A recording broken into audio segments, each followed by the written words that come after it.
fully expect this video to be on the longer side. I say that because I recorded it already once today and it was like an hour long. And I'm going to try not to do that. But I wanted to talk more about my Bionicle 2004 rewrite, specifically focusing on the sets that get released and the form of them that gets released in the order they're released. Plus, I wanted to talk about my idea for the first three comics. So the first wave of 2004. So without further ado, we're going to go ahead and get into this. If you enjoy this content, be sure to subscribe because it helps out the channel, of course.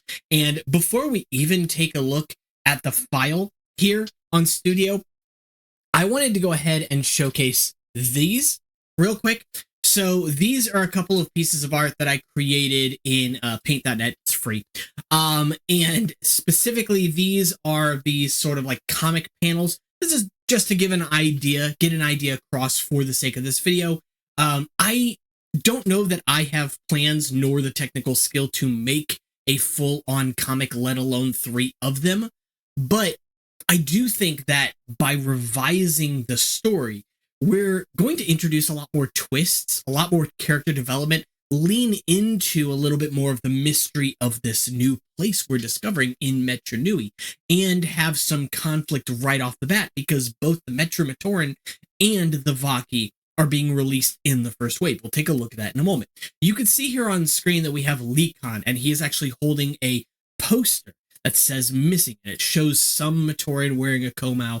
And the idea with this is that this sort of kicks off the first comic that we see, because the first comic, and I alluded to this in the previous video as well, but the first comic has to deal with Lekon, his character development, and sort of what pushes him to make the decisions he's going to make as 2004 continues to unfold.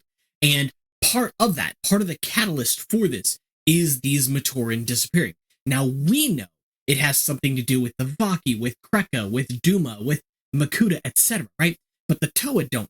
And if my revised version of 2004 is being told the way I want it to be told, we don't know all of that up front either. The story sort of plays out in the first wave, making you think that the first Toa that Vakama talks about when he's alluding to the flashback, when he tells the Toa Nuva, you were not the first Toa, it makes you think that he's talking about this Toa right here, Toa Lekon.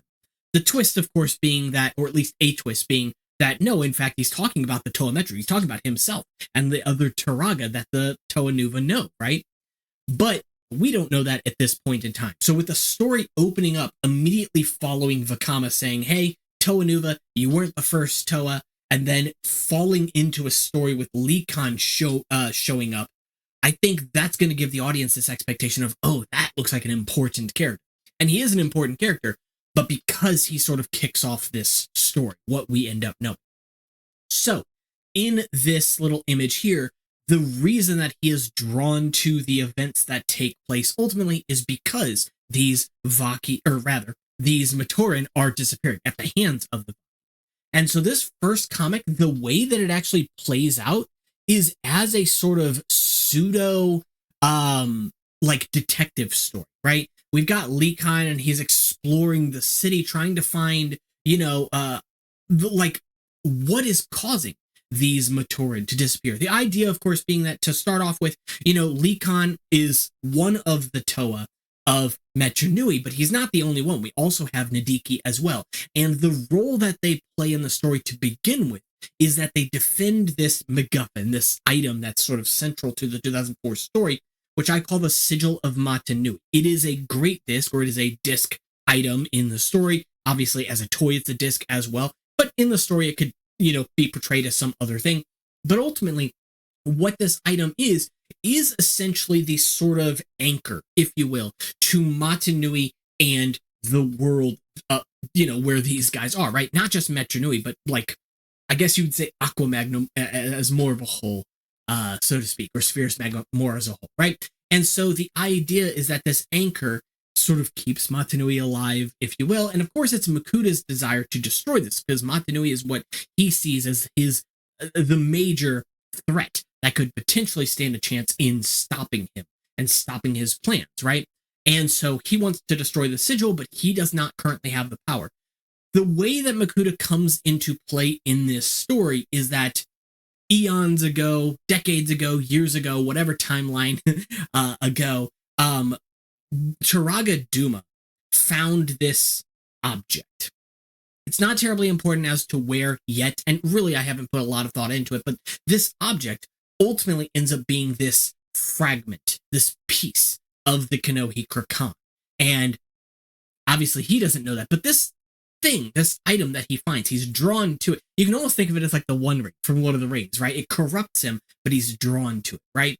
And so obviously with it corrupting him over time, there are these changes that we see as the audience for Turaga Duma, but obviously the characters don't see, right?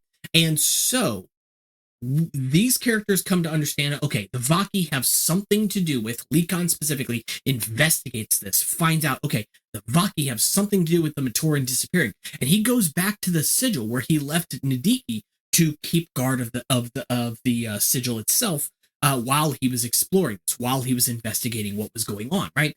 Only to find once he gets there that Nadiki is gone. And it's like, well, this is a problem, right? In the previous video, I briefly mentioned that I didn't know exactly why Makuta would take Nadiki but not take the sigil. But I actually came up with a reason that I feel like gives Makuta a lot more agency and gives Makuta a sort of intimidating, cunning personality, if you will, right? And the reason is that Makuta has corrupted Turaga Duma, but he cannot break from Turaga Duma's body. He does not have the power that's required. And so he needs to gain that power. His initial thought is that if he takes Nadiki, he'll be able to siphon Nadiki's Toa power and use that in order to break free from Duma's body. This turns out not to be the case, in part because Nadiki and Likhan both are very old Toa. And in my story, many characters, but especially the Toa, have this sort of lifespan, if you will, this life force, rather, that they expend throughout their life. It is essentially what is their middle age, if you will, right? They go from being Matoran to being Toa, where their life force is, if you will, and then to being Turaga, their elderly form. And the idea is that when they sort of expend that life force, they diminish, they turn into a Turaga from that point. Now, are there other Toa Mangai? I think there could have been at some point in time, but part of the desire that I had to rewrite the Bionicle story was to actually simplify the 2004 story specifically. And part of my simplification is just removing characters like the Toa Mangai, like the Toa Haga. That's not to say they don't exist or they won't appear. Iruni and Norik still appear in my 2005 story, but they play a completely different role. And in this case here, if there were other Toa Mangai, it's not terribly important because that was ages ago. And that story could be told at a later date if we want to explore it. But right now, what we do know is that Likhan and Nadiki, who were these Toa, they're basically tasked with their retirement, if you will, to guard the sigil, right? So, like I said, because they're sort of at the end of their Toa lifespan, they don't have enough power for Makuta to siphon himself.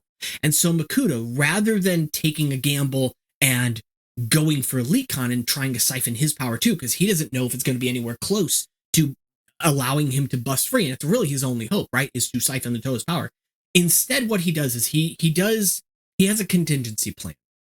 And this plan of his is to basically, it's one of the reasons why he didn't take the sigil, by the way, is that he is trying to force Likhan's hand. Toa, in my story, have this ability where they can imbue specific objects with their life force, if you will. In this case, and in the Metro Nui story specifically, this is great discs, right? But there are other items throughout the story that have the capacity to hold a Toa's power, like the Nuva symbols could be something that are sort of related to great discs, but they're not great discs in and of themselves. Again, separate story, right?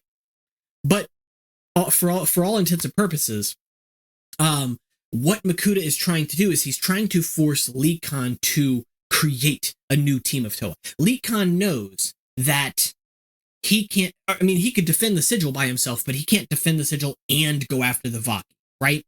So his choice to create these Toa Metru, right, the characters we would come to know, is at his own cost, because it's going to turn him, Toa Likon, into his Turaga form, which I've got right here. It's basically just his polybag, and we'll see him in studio in a moment, but with some slight changes to add a little bit of extra gold in there. Also, if you're curious about these leg pieces in black, they're just bootlegs. Again, we'll take a look at it here in a moment in studio. So, Comic 1, as I mentioned, basically follows Likon through this sort of pseudo-detective police story in this, retro future setting. It introduces us a bit to the setting and sort of gives us a feel for this gritty noir, but like I said, retro future, dark city of Metru Nui that we would come to know, right? And when he comes back to the sigil to relay the information, his investigative information that he has found out to Nadiki, only to find that Nadiki is gone, that's when things kind of get set into motion. So the second comic is sort of a slice of life, right? In this first comic, we see that Nadiki, or rather, I'm going to get them all confused. Likon is handed this wanted poster. He's handed it by one of the Matoran, right? So this gives us the information that the Matoran know by this point. It sort of sets up that the Matoran know that their kind is disappearing, that something is out there hunting them, right? And so the second comic sort of plays with that. And it's a slice of life of specifically one Matoran.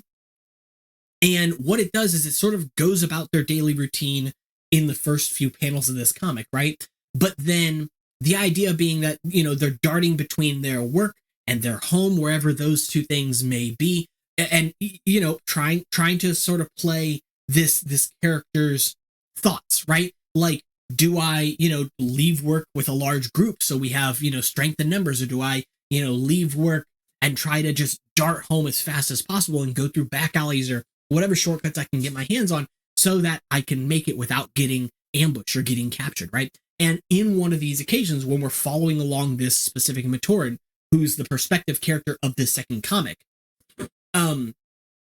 he comes across a Vaki. Now, it's going to be kind of like a jump scare in the comic at first, like, oh no, I've been caught, I'm done.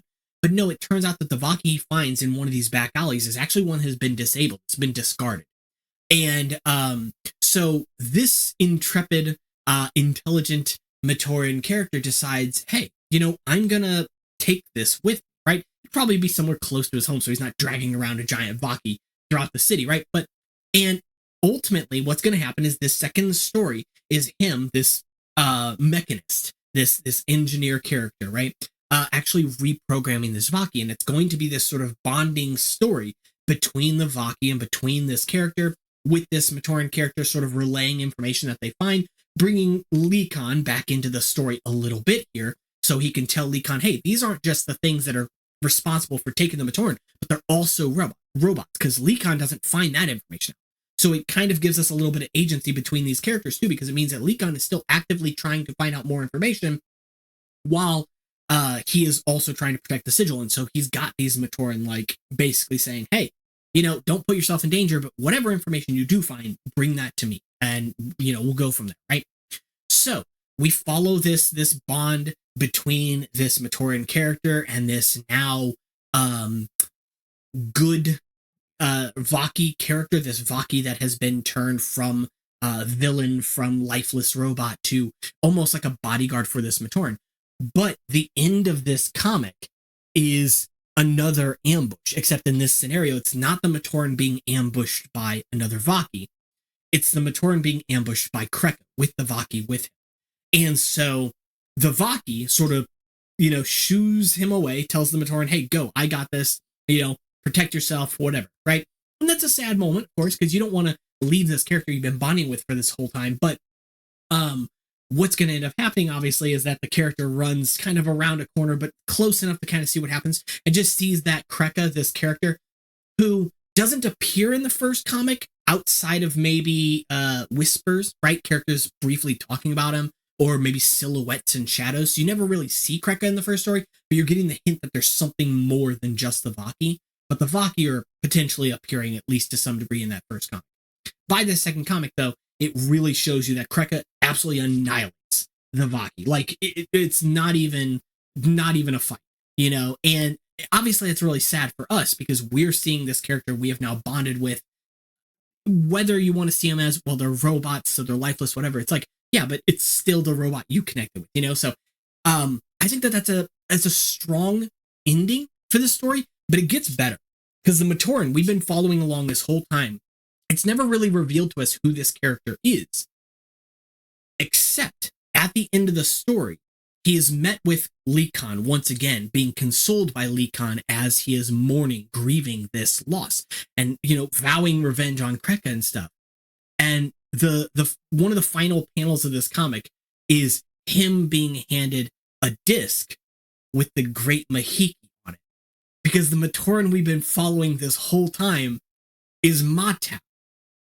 And I love that because it gives you a little bit of characterization on Matau. Not only is he this caring, empathetic sort of character, but he's strategic and he's intelligent, right? We don't really get a lot of characterization, not a crazy amount of characterization of the Turaga in 2001 through 2003, but we get these little moments, right? Like you see that Lee Koro, while primitive in a lot of its ways, still has these interesting mechanisms in it. Like it's got the elevator and things in Lee Koro, and you see, like, you know, images of like Matau with the Borak Va, for example, and they're caged in, and you think to yourself, like, these Borak and these Borak Va are supposed to be so just intimidating, so imposing, and yet he was one of the few characters able to even capture one of these. And it kind of gives you this idea that no, Matau is not just a character, but he's a smart character, and he's cunning. He's not just a character with this mask of illusion, but he's a character who's able to sort of manipulate and work on objects and deeply understand how objects work. And one of the reasons I chose Matau specifically is because the way Matau is written in 2004 kind of makes him a mirror of Liwa, which paints this sort of like idea, I guess, that like the green characters are just the happy-go-lucky, naive, fun, bouncy, doesn't give a second thought type characters. And I just don't want all the characters from the same elements kind of behaving the same. You know what I mean? And so to have this character be something completely different from Liwa, from somebody else that we've met before, I think there's strength in that, right? And also, like I said, I didn't want to make it like Nuparu or something like that, because we know that Nuparu is an intelligent character. We know that he is able to create machines, but he can't be responsible for all the machines.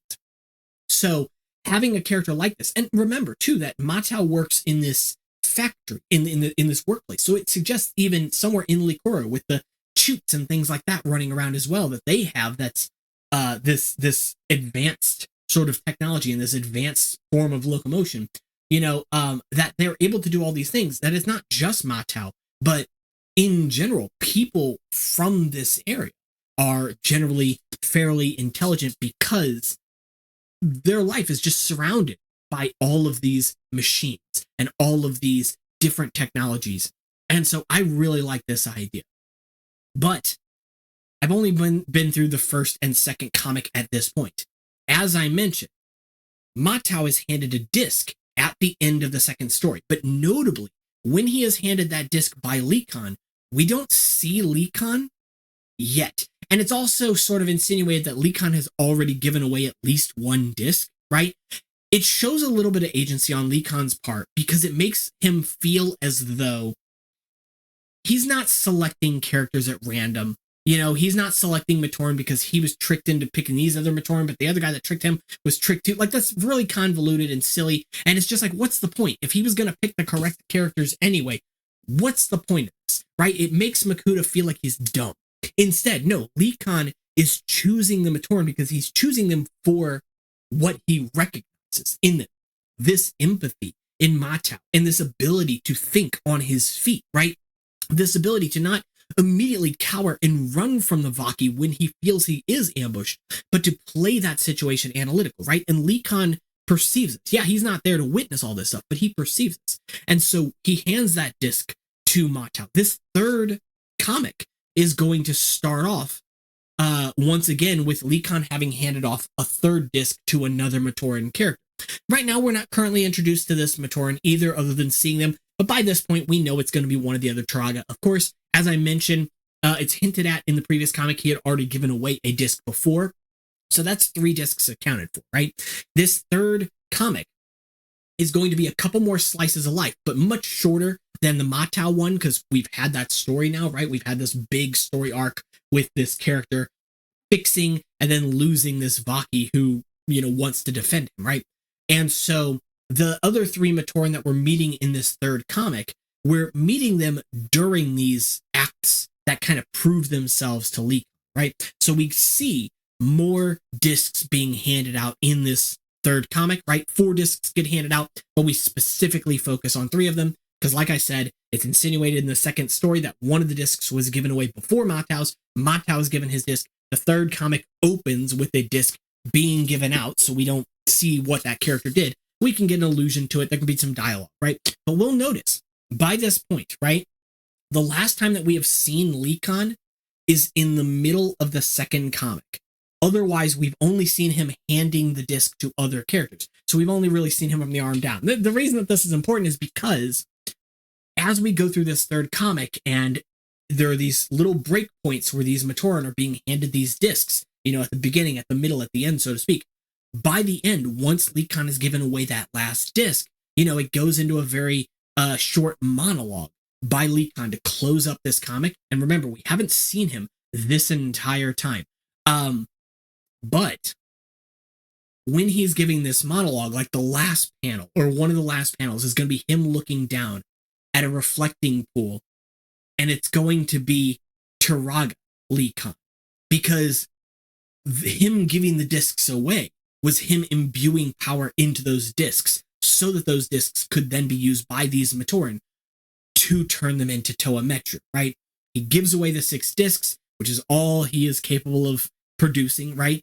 And that ultimately is what creates these Toa. And so it's sort of this slow reveal, because this whole time, like I said, it hasn't been revealed to us as the audience that Matau is going to become a Toa, right? It's not revealed to us until the second wave when the Toa Metru come out. So if we take ourselves back in time for a minute and we pretend 2004 Bionicle did not happen the way Lego wrote it, but happened the way that I'm talking about right now, we don't know yet that the Toa that Vakama is speaking about is not Leek, is not Nadiki. It's themselves. It's the Turaga. So it's a twist in the middle of the year that, oh crap, they're the Toa.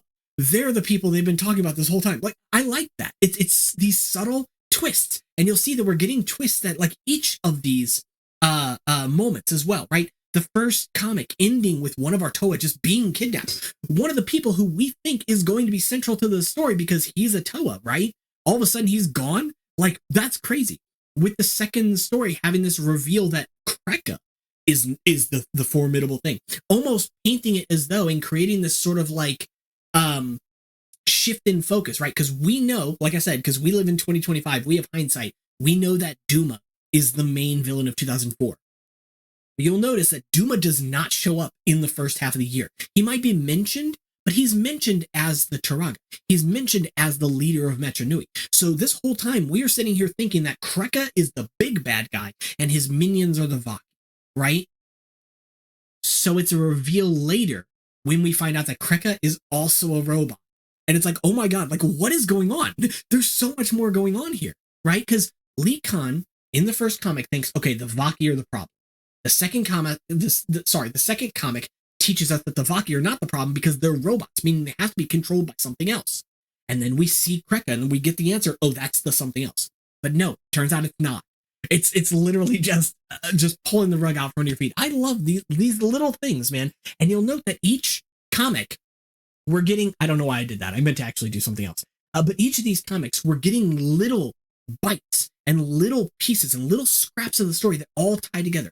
I implore you, if you have not checked out the official Bionicle 2004 story, go do it, because it's really convoluted and it's really annoying. And part of the reason I think it's as annoying as it is because of Lego's decision to have the Toa, Metru, and the Matoran come out in the first wave and have no villains in the first wave. I mean, there's a villain. The Vaki exists in the story, and the Morbazak exists in the story. But set-wise, there are no villains. Sure, You have the Rakshi from the year before, or the Borak, or the Borakal, etc. You even have the other Toa if you want to just play Imagine and enjoy battling those characters. That's totally fine. But the fact that the story itself doesn't have a tangible villain that we can manipulate, that's weak, in my opinion. The Toa Metru are a phenomenal build, a phenomenal design. They have their issues. Don't get me wrong. I am not somebody who's going to come up here and defend them and say they're perfect sets. They're absolutely not. You're going to see some changes to them here in a second. Let's hop into now the actual design of the allotment, if you will, of my year 2004 Bionicle, including at least some of the combiners. Not all the combiners are finished because I have to actually make Ultimate Duma and stuff, but we'll talk about that. So first things first, you will note that in the first part of the year, what we get is the 6 Matoran, but they come with one random mask. And the idea is that the Matoran on the box doesn't tell you what Matoran you're getting. It just says like Ta Matoran or Ta Metru or something like that, right? But it instructs you to go to the website. On the website, there's a little, build your Matoran character, whatever the case, right? You design your Matoran, or maybe you just, press some buttons like on the Bionicle Quest for the Toa game where you just select the colors and the mask type, whatever. And then once you submit it, the website then tells you, okay, this is the Matoran that you've built. And it gives you a little biography on that Matoran, right? So as we saw here, we know that this mask belongs to Matau, right? We know, of course, from the story that this mask belongs to Orcom. And so the other 4, obviously all 6 of them, but the other 4 also get biographies on the website. That's a lot of writing, of course, but these can be simple biographies. These are $4 toys for 2004 Bionicle. They don't need to be anything terribly complex. Just tell us some basic stuff about the character, give them a name, and that's it. That's strong because you get introduced to now not 6 characters, but 36 characters, which means that whoever the trader is you've got a bigger pool to choose from, right? Your sample size is much larger. You have to choose one trader out of 36. We know it's Akmu, but they don't know that, right? So that's strong in and of itself. But also, like I said, it just helps to make this island feel like there's more presence to it. We're told this is this bustling city, and then we get introduced to 12 characters at the beginning of the story. It's like, that's cool, but like 12's not nearly as much as like previous years of Bionicles typically had. Like in the first year of Bionicle, you had 18 characters, not including the Rocky, right? Moving on from there, we then have the Vaki. And if you didn't see the previous video, this build is just the design I came up with for the previous video. Now, it is worth noting, once again, and I mentioned this in the previous video, which I highly suggest you watch as well, because the function in here is really cool too. These are kit bashed parts, right? The torso gearbox thing. Yes, there's a gearbox in there. The head design. These just kind of give you a general idea of what my Vaki would look like, but they're not like exactly how they would look. I showed off the head design that I came up with in the previous video. So once again, go check that out. Highly recommend it. But these are our Vaki. And you'll note that we also get Kreka in the first wave. And we get Lee Khan and Kikanalo. And Lee Khan himself is basically identical to his original version, although I would change this piece out to a little axle connector so he can use it with his lava board. But ignore that for just a moment. It's not terribly important. Kikanalo is nearly the same, although there are a couple of added pieces and a couple changes. One, there is the Rakshi head on here. We're getting the Rakshi foot and back cover. You might as well throw the head in there too. And I'm choosing Metru Brown for this character as well because there are 7 Titans spread out between 2004 and 2005 Bionicle. So I'm making sure that all of the Toa Metru colors are represented at least once. Kitangu will still be Keat Orange, but the other Titans are going to be recolored. Not all of them, obviously. Kreka, Nidiki, Nivok, those are the same colors. Sidorak is the same color, but I mentioned that I'm making Rudaka white instead of black, and I'm making Kikanalo Metru Brown instead of black and gray, right? So there are a couple little changes in here too to add a couple extra pieces because there's a combination model we'll take a look at a little bit later. Because these sets also come out in the first half of the year, there would also be a combination model between these 2 sets as well, right? The Lee Khan Kikanalo set and the Kreka set. I haven't come up with that combination model yet, but I'll work on it here in the future. Then in the second half of the year, we divide it right here, right? We get our Toa Metru. There's a visual bug with the arms where if you zoom out, it's a little weird. Ignore that. These are what they're looking like right now. I really love this color breakdown. I'm super happy with it. It's not strictly necessary. There's another version of this that's a little bit of a cleaner color scheme if you don't like the heavy presence of black in these characters. But this is in part a reference to their Turaga form, having the black on them as well. I'll still change the build around, like Nokama's neck is going to get shorter, Oniwa's will probably get longer, just to reflect some of their other character traits of their Turaga, but it's not terribly important for the sake of this video. You'll also notice that a couple of masks change. Nokama's mask removes the eye holes, the eye covers, the bulb things. It's just a preference of mine. I just like it more without them there, but it's either one is fine. I don't really have too much of an issue with it. However, I do have a bigger issue with Matao's mask having a scope. It's not a scoped mask normally. It's a great Matatu, so I feel like it just should have carried this over. And this design is a very simple change from the previous version. So with those changes in mind, we also get the disc packs in the second half of the year. Another reason for this is because we're already getting masks in the first half, right? So there's your collectible right there. But also worth noting that in the Vaki sets, we get fluorescent discs, but they're blank. They're unprinted. And that actually has story significance because the Vaki gain the elemental powers of the Toa when the Toa powers are siphoned by Turaga Duma. Turaga Duma uses that power to break out, well, rather, Makuta uses that power to break out of Turaga Duma's body, right? And then he takes the remaining discs and the remaining power in the discs and feeds that energy to the Vaki via some machines inside of the Colosseum, because there are various machines inside of the Colosseum. And so when this happens in the story, the Vaki that are still out there on the island, still capturing Matoran, right? Their disc suddenly gets enveloped with these symbols, right? These elemental symbols. And so we get these great discs, but they're the Vaki colors, right?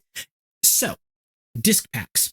They would come with 3 discs. You'd get one random one chosen from the Toa.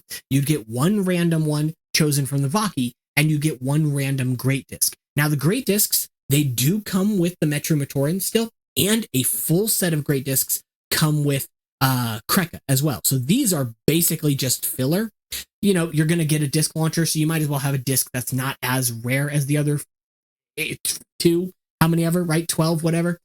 So these give you something to shoot and potentially lose, whatever. If you lose them, they're the most common discs. But also, these discs have a rare chance of being replaced with this one, the silver one.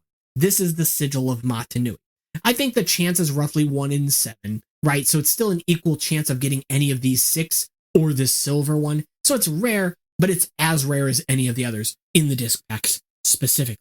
So I think that's my idea right now. And yes, while I am using Duma's mask, the Kirill, on here, realistically, it would either be the original Kanohi Hao or it would be the Toa Mata head. And I haven't decided yet. But because the Kanohi Hao plays a very minor part, it's sort of an Easter egg in 2004 at the end of my 2004 story, I might just do that one because I think it's a lot of fun to do the original Kanohi Hao. But speaking of Kanohi Hao, Lee Khan's disc is given to Vakama because they're the same element, and this is the disc that's originally given out first. So Lee Khan, or Vakama, right, gets his disc. That's the one that has the Lee Khan mask, so that's where you get that. Nadiki has a disc as well because he used to be a Toa, right? So he has his Kowalsi disc, and you get the Kowalsi mask in here because, as I alluded to in the previous video, once again, Nadiki is going to come with enough parts in him used in his build that you could take apart his spider form, his mutant form, and rebuild him into his Toa form. That's the idea. Again, I have him in the combiners. We'll take a look at that in a second. And if you didn't see, by the way, these builds, they are in some previous videos. Highly recommend you check them out as well. The function here on Nivok is a really good one. But let's go ahead and move on to combiners. So first things first. This one here is currently filler. There would be a low rock, but the build would change because remember, I've changed both the Nivok and Nadiki builds. There also would be an Ultimate Duma, but again, that build will change. So this is not the exact version that we would see in the story because it's going to be built from my redesigns of the 3 Titans. There would also be Toa Nadiki, as seen here.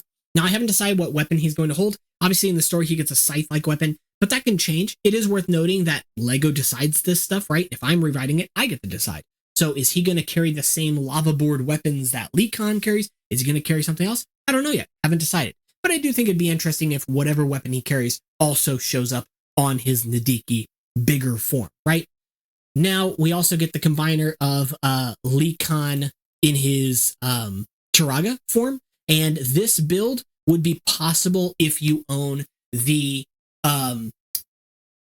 Lee Khan and Kikanalo set and the red Metru Matoran specifically. Because the red Metru Matoran would come with the feet pieces used. It would come with the dark red socket pieces used. So that's where you'd get those pieces as well. It's little things like this. Like I said, I really love this idea. And it's just the original build, but with a little bit more flat gold on it. It is worth noting that these Vaki are not 100% buildable yet, because I still have to continue working with the body design and stuff like that before I can come up with something a little bit closer. And also because the Vaki that I use in the story currently actually use the Toa Nuva leg piece for their arms, not these arms. However, and I mentioned this in the previous video, I'm not opposed to using these arms instead if it means that they're sturdier when they're transformed into their spider, right? So both these builds are right now pretty similar to the released version, just with my custom parts instead. But again, you can ignore that if you want to. Don't worry too much about it. In terms of the Metru combiners, they are the same as they were from the original sets. The only difference is, of course, being that they're more colorful because my Toa Metru have more colors in them. And they also have more black on them because my Toa Metru have more black as well. But there's also a alternate model for every one of the Toa Metru.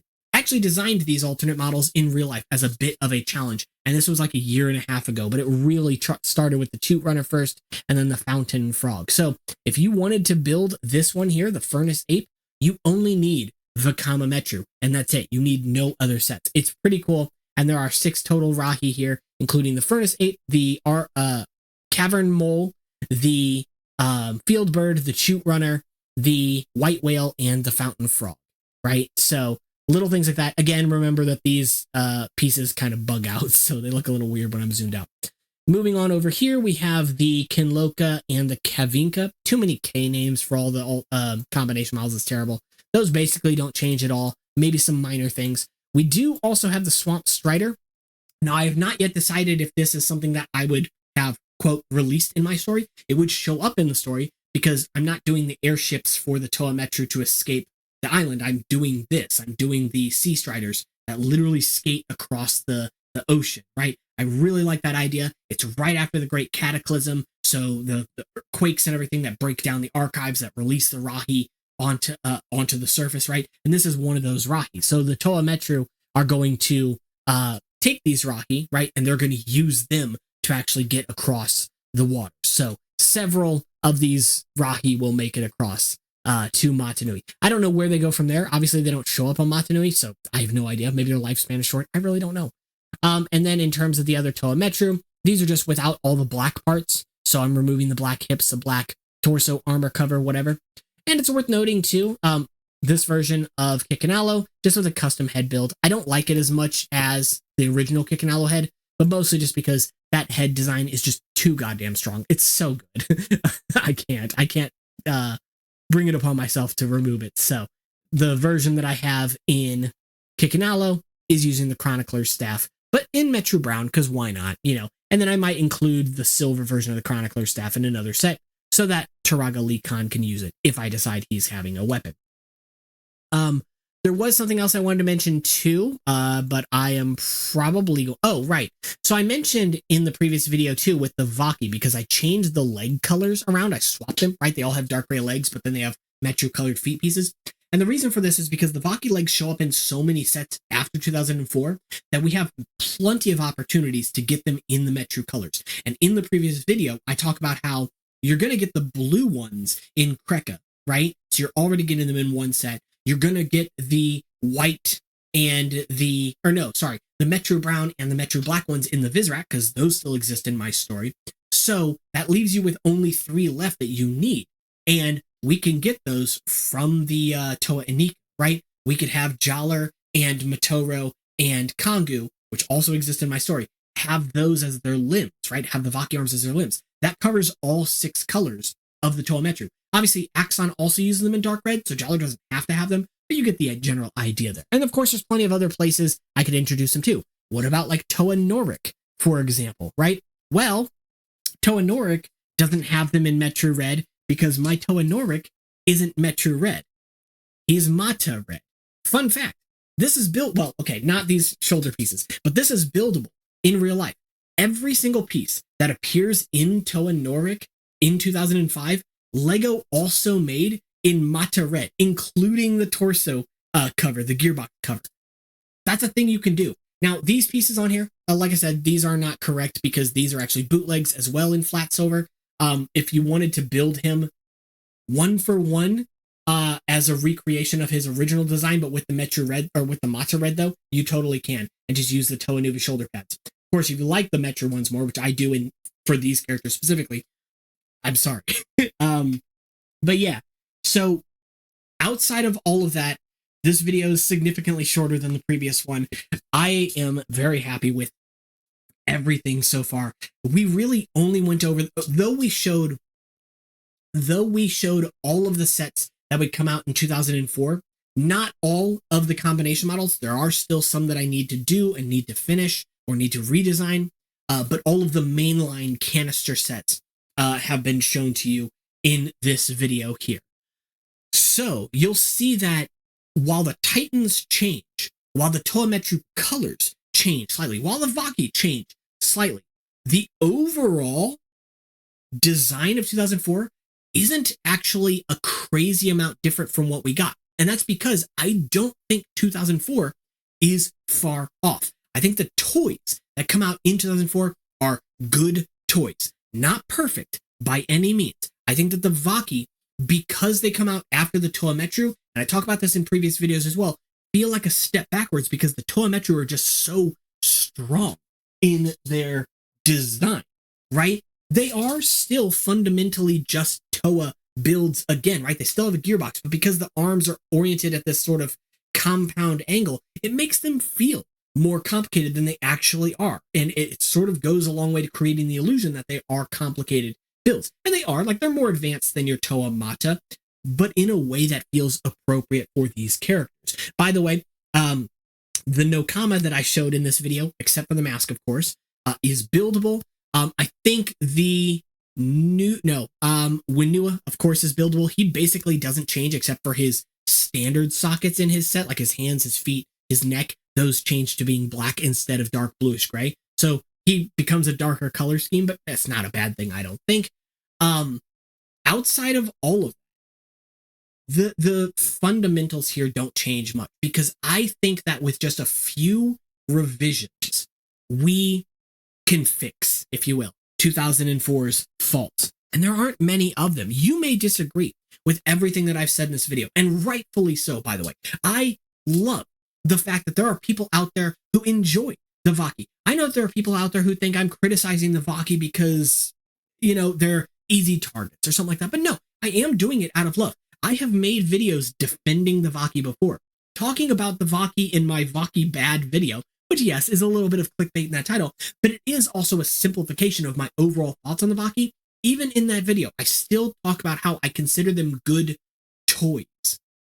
I don't think they're above anything that came before, but if they were your first Bionicle sets, I can absolutely understand why you would love the Vaki. Even if they're not, even if they're sets that you bought later on down the line, I can still understand why you love the Vaki because there is a lot to love there. I do what I do when it comes to Bionicle out of passion, not to discourage anybody else or to say, oh, your opinion is wrong, or to say that, oh, Lego got it wrong. Some things I disagree with, the way that it was handled by Lego officially, and that's okay. We all can do that. It's one of the reasons why I always talk about people going out of their own way to redesign sets or to mock themselves so that they can create sets that they do like, or to rework the story, or do whatever. Wherever your creative endeavors lie, chase those endeavors and utilize them in the things that you love. Blend them with the things that you love. Part of the reason I'm even taking on this 2004 story rewrite is because I consider myself not the world's best writer, but I am trying to improve. And so this is an exercise for me to improve. It just so happens to be an exercise where I get to show a few hundred or a few thousand people my evolution, I guess, or really show them my ideas, because I think that's part of the charm in all of it. And it's also so easy to be afraid to share your ideas because you think, oh, someone's not going to agree. Someone's going to dislike this choice that I made or whatever. And that's okay. Nobody needs to agree on this stuff. It is all subjective. It is all personal taste. And you can like what you like. You can dislike what you dislike. You can be a massive fan of the Hordika. You can consider them your favorite sets from Bionicle. And I can consider them probably my least favorite canister set of at least the ones that have functions, right? And that's totally fine. We can still get along because those are just opinions. It doesn't hurt anybody to have those opinions, right? But I can also look at the Hordika and say, but they did do a lot of really cool things too. And I'd be lying if I didn't say when I saw them as a kid, I thought they looked cool as hell. Because they looked cool as hell. I love the head designs on some of those guys. Even if, again, there are things I would change, I can appreciate what we got 100%. Because there's a lot to love from Bionicle and from plenty of other fandoms out there. I hope that the rewrites that I made in this video, and I know I didn't cover them all, I still got the back half of 2004 to talk about, and I've come up with the general synopsis for the comics for the second half of 2004, but they're not complete, obviously. I mean, these are still half complete at best, right? But at least I have the idea, and that idea keeps evolving, and that idea keeps coming together. Like in the previous video, before I end this one, I talked about, Duma, Ultimate Duma, specifically, because he's a form of Makuta, but his color scheme doesn't fit Makuta. It doesn't feel appropriate. It feels like a combination model. But there's an easy way to write that into the story. Okay, easy is probably not the right way to phrase that. I apologize. But there's a way to write that in the story. And the way that I handle it in the previous video, it came to me right off the cuff because it was such a big problem that I did not have a solution to. And then suddenly I thought to myself, oh, Ultimate Duma doesn't exist, at least not physically. It's a mind game that Duma himself is playing on Nadiki as he's trying to break Nadiki's spirit and have him fall to his mutation, right? No, the Makuta that I have in the story looks like Makuta because it's a combination model of other sets, including Makuta. By the way, if you want to see that Makuta, because I did not prepare it for this video and I apologize for that, it was actually one that was designed not by me, but by a Discord member on my server by the name of Niet Hub. So massive shout out to them because they made a combination model of 2003 Makuta, Sidorak from 2005, and Tahu Mata. Maybe Tahu Nuva works too, I have no idea. But Tahu Mata, right? And they combined just those three sets together to create one of the most flipping amazing looking combination models I have ever seen in my life. I've talked about why I consider the original Makuta like untouchable in its design, almost. And man, it does it. It really does. Anyway, that's going to be it for this one. If you enjoyed the video, be sure to subscribe. It helps out the channel. Apologies for this one being a longer one, but expect more of those in the future, I'm sure. And be sure to check out that Discord. Link for that is in the description. It is free. You can check out my Patreon if you want to. I have not been nearly active enough over there, and I do apologize for that. But also, obviously, donations are always appreciated. And yeah, I got some comics, I guess, I got to work on. So I'll see y'all in the next one. Take care.